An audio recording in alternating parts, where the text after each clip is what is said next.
I'm gonna be sharing with you why I have never bought shampoo since I discovered this. This is a no strip African Black Soap Shampoo that you are gonna love. Let's get into it.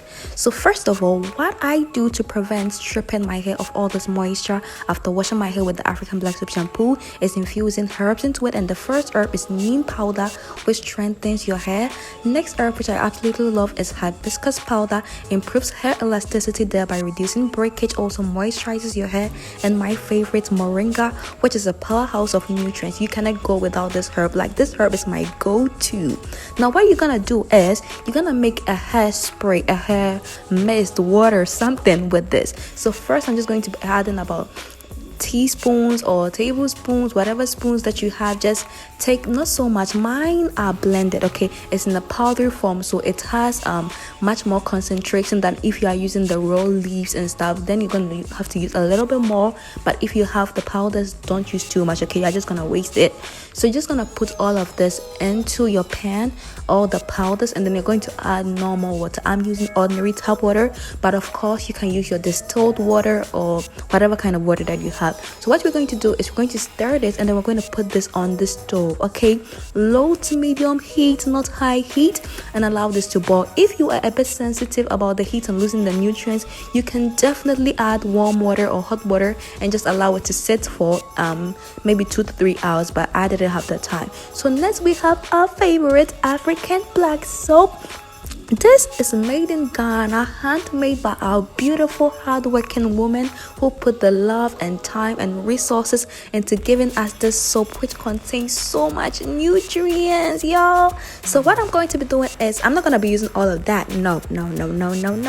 I am going to be using just like 1/3 of that. So first, to make the African Black Soap Shampoo, you don't want to put the big chunks of black soap into your container.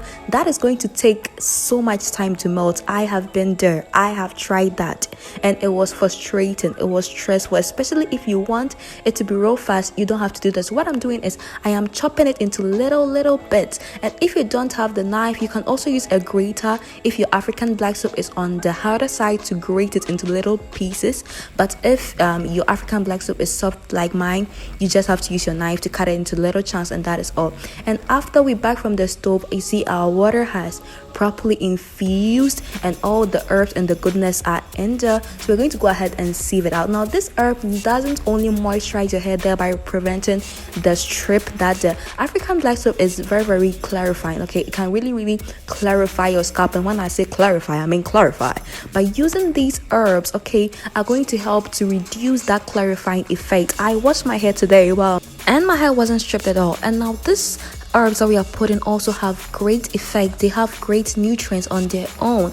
They strengthen, they contain vitamin E, vitamin B, folic acid, and all those good nutrients that are generally great for your hair. Now I wanted to see if I had used enough black soap, so I put a little in my hands and rubbed it in to see if there was any bubbly effect, and then I would know that if there wasn't, I was going to add much more soap to my water. Now what I am doing is I am using my secret ingredient, xanthan gum. Well, it's not a secret right now, but it used to be.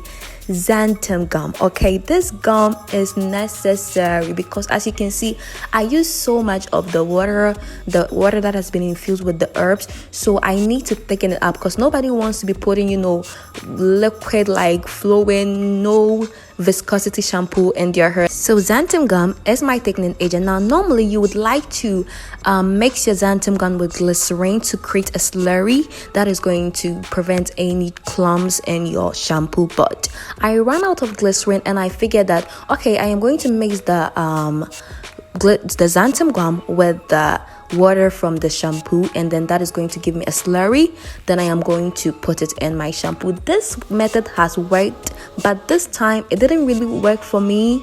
Last time I tried it, it actually worked, but this time I still got the lumps because I think I was using my xanthan gum was just, I didn't mix it well to get that slurry, so that is what happened. So I added a little bit more xanthan gum because my shampoo wasn't getting as thick as I wanted it to get, so I added a little bit more. But this can be very tricky because if you end up adding too much, your shampoo is going to thicken like as the day goes by, okay? It's going to thicken overnight. So if you add too much, at the end of the day, you're going to have too thick a shampoo, okay? So be cautious with that. So as you can see, my shampoo is getting slimy. The bubbles at the top are getting slimy. We're getting some viscosity, and that is exactly what we want.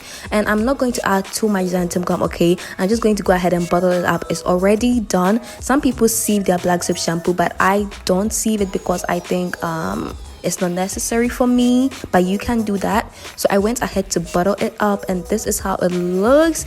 It is not exactly moisturizing, but it is the no strip black soap shampoo that you can make. It is affordable and you wouldn't have to buy shampoo again. I hope you found this helpful. See you in the next one.